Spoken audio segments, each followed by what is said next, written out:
You're watching WDHN Weather with Chief Meteorologist Scott Roberts.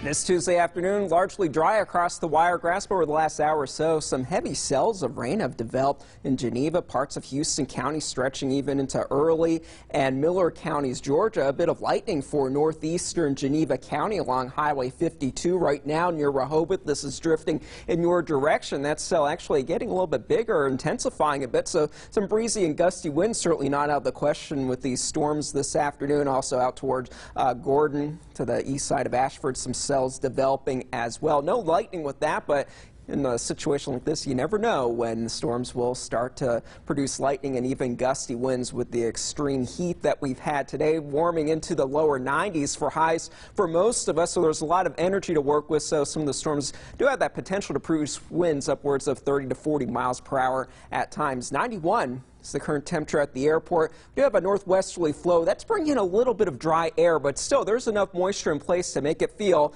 even hotter than those actual air temperatures. Right now, upper 90s for Andalusia. Most other locations in the upper 80s to lower 90s, but when you factor in that moisture, still feeling like the middle to upper 90s, if not even 100 degrees for Andalusia. More of that is on the way for the next several days. Those heat indices will be trending over 100 degrees for the better part of the next 5 days. And that's even with slightly higher storm chances going into the weekend. 30 to 40% chances for rain will be expected, and that will be in the later afternoon hours. So early on, those temperatures will climb very quickly. Overall, as far as our storm chances for this evening, settling down once the sun sets, we keep a 20% chance around through the 9 o'clock hour, just because we do have that chance for a few stray sprinkles. But going into the overnight, that sky will be clearing out.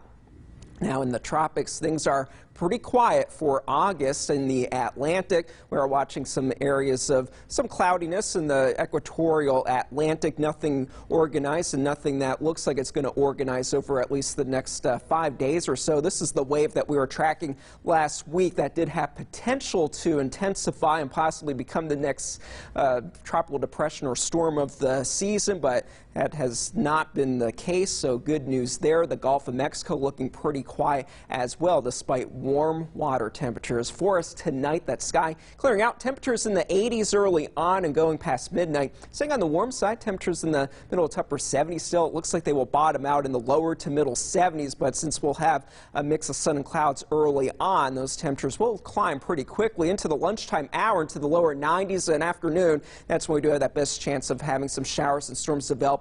Our models projecting maybe a better chance of some heavier rain down to our south, but mostly light to moderate rain expected in the Wiregrass. And really, once we lose the daytime heating after those storms develop, things will start to clear out on action radar. So looking pretty good as we go into tomorrow evening. With a southwesterly flow, though, we'll stay on the mild side as far as those temperatures going into early Thursday morning, maybe more like the middle 70s for those low temperatures, and that's going to be the trend over the next several days. Check it out going into the weekend. Saturday morning starting out at a sticky 76 degrees, and that'll be the case as well for Monday and Tuesday of next week with very hot afternoon temperatures. Now, nothing in the way of organized severe weather is expected, but when you have temperatures in the